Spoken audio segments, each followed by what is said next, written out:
How y'all doing? The sunglasses are to hide the dark circles.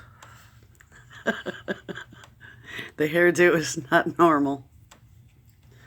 But I guess they wanted you to see me. I wish we could get Sippy a laptop. Ugh.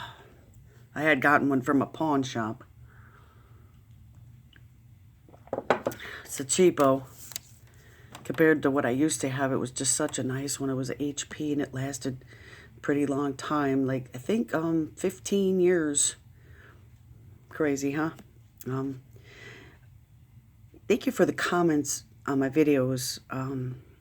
You know, when I talk about my family and stuff, and I have a lot of stuff in my head, and like even you guys on here were talking about, you know, the negative that's in our head outweighs the positive, and it's such a truth, because as the comments came through from yesterday that I just read, it was like you kind of liked me talking about it. I feel funny doing it, but believe me, I would talk all day.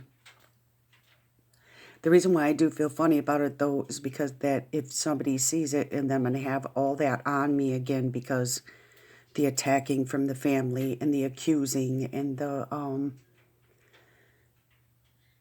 what you say, downgrading. There's like a word, but all that kind of crap has happened, and it gets me a nervous wreck because I'm already nervous. And they've learned to know that when they do that, they can get me upset. Not that I react. I don't react until they really, really get cruel. And then look out. And a lot of your videos as you talk are reminding me of things also. But there was one thing with the comments on there, and how you guys said that it seems like our generation is left to kind of like fend for ourselves and stuff, and that's interesting, because I just had a text message back from my dad yesterday or the day before, and I happened to sleep a long time, so I missed the whole day because of the time I slept, and I had left a message on my dad's phone because I haven't talked to him since he texted me about him seeing the president at his work. And I was so excited for him, and snapped some photos and did things, and thought I was very nice about it, and I didn't get like a response at all. It might be cool. So I left him a message. Like I told you guys before, I'm really surprised that he hasn't changed his phone number, but I mean, I guess I haven't been like my mom, to leave bad ones. But you know, that's what happens when you go through a divorce, and I don't know, it's all crazy. But I left him a message and telling him that, you know, I haven't been feeling good, and I'm getting the dizziness really bad again, and he knew about that before, but I'm having a hard time, and it sucks. And how a long time ago I went to the same doctor as him, and they were talking about us having small nasal passages and things like that, and they told me a long time ago with ear rocks, but I couldn't do anything about it, and they never suggested nothing. And then my medical insurance I didn't have for 10 years, but anyway, you know, leaving them that message and everything, and I said I love you, and hope you're doing good, and I was happy, got to see the president, and how I'm doing kind of bad, and how I'm sick, and this is what I get back. Hey Steph, I love you too. I always tried to tell your mother that, like, okay, let me start again. Hey Steph, I love you too. No, it's, I don't know, doubtful over there, but anyway, that's my opinion. I always tried to tell your mother that life ain't a simple game. It's a lot of decisions. And then he puts make the right one with the big exclamation point. See the message I get back?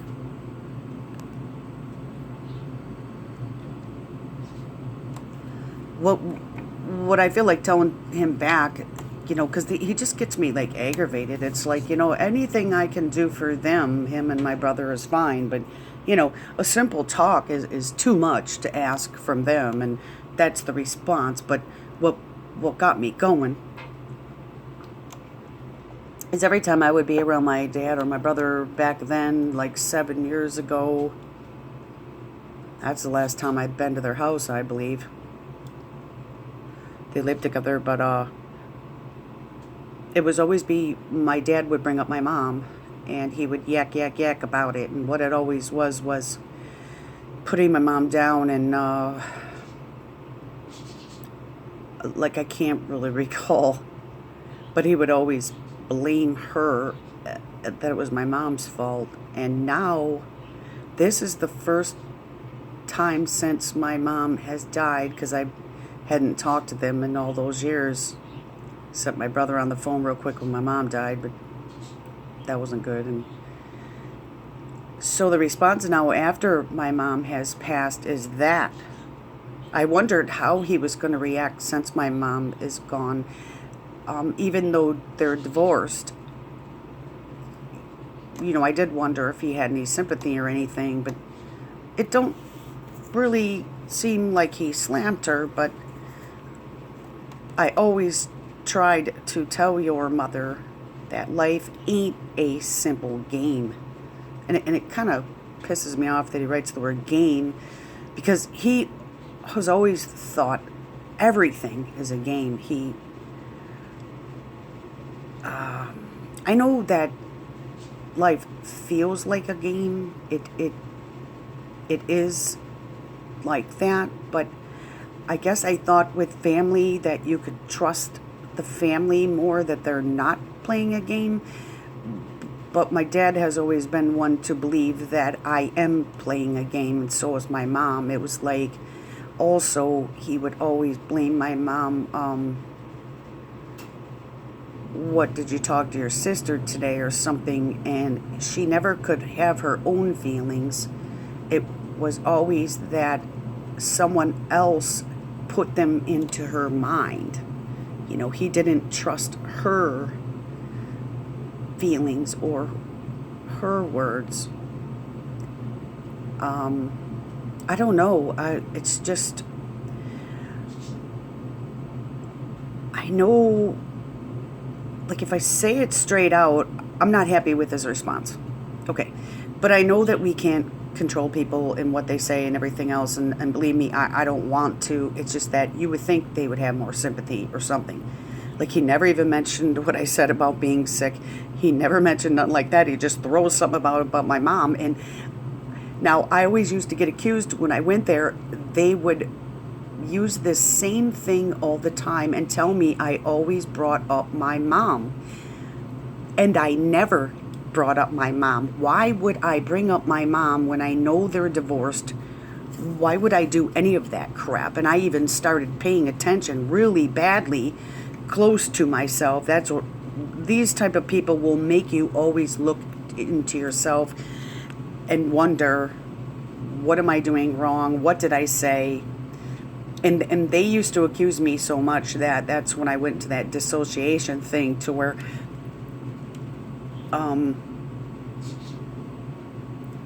you're like, am I crazy? Did I say that? And you didn't. And now look at, in his message, what did he do? And in the message to him, I didn't mention my mom. And what did he do? He brought up my mom. So should I go back to him and say, because if I want to be rude, I could do this. You know what? I called you to talk about myself and this and that's all you did was bring up mom. And I almost feel like telling him, I don't feel like hearing about mom no more, because she ain't here. That because I'm finding myself angry. But I would love to talk about my mom, and that's one thing that we never did. And the only way we did was, oh, I told your mom this, and I'd tell her that, and this, and she'd this, and she'd that. I mean, he always just tore my mom down. And that's why when they did get divorced, I wasn't upset or anything. I really wasn't. I thought it was better for him and her. Even though ever since then, in 1996, it hadn't been. It was almost like my mom was real codependent, and he, I don't know what he was. He's always been trying to be a controlling person, and no sympathy. Just total opposite from what I feel I am. So, it's just, you would think you could just get some sympathy from someone after you help them and you are happy for them, and I don't know. The few phone calls I've had with my brother lately have been good, but look out, because if I say one thing wrong, that's it. It's right back to where it would be 7 years ago, and I don't like sitting on eggshells like that. I like to just talk, and I always constantly watch what I say. But I'm sick of doing that, actually. I don't want to just have a friendship or a family relationship based on one person not being able to be themselves. That's freaking crazy. But I am happy that I guess things aren't on the arguing side. They're not that thing where I carry every day where when they make me so mad, I just feel like hating them. I guess that's good, but, there's so much more. I gotta be careful, though. But thanks for listening. It's just, here I am again wondering, am I taking this message wrong, and looking all inside myself, because I wonder why I feel angry, so I wrote it down there. It's real short to keep reading and looking at myself. Why am I mad? What bothered me? And the end, too. Life ain't a simple game. It's a lot of decisions. Make the right ones. Well, what do you think we talk to other people for? Because sometimes their advice, could give us something we haven't seen, and then maybe it would help us to make the decision. Not that we want them to decide for us. We just like their input. And that's one thing that he won't do. So I'm disappointed, but talking through it with you and myself helps me. And I hope you have a good, I think it would be Wednesday, wherever you are, and thanks for listening. I feel a tinge better, but I'm scared, so I still have some appointments, but it's crazy. Okay, bye.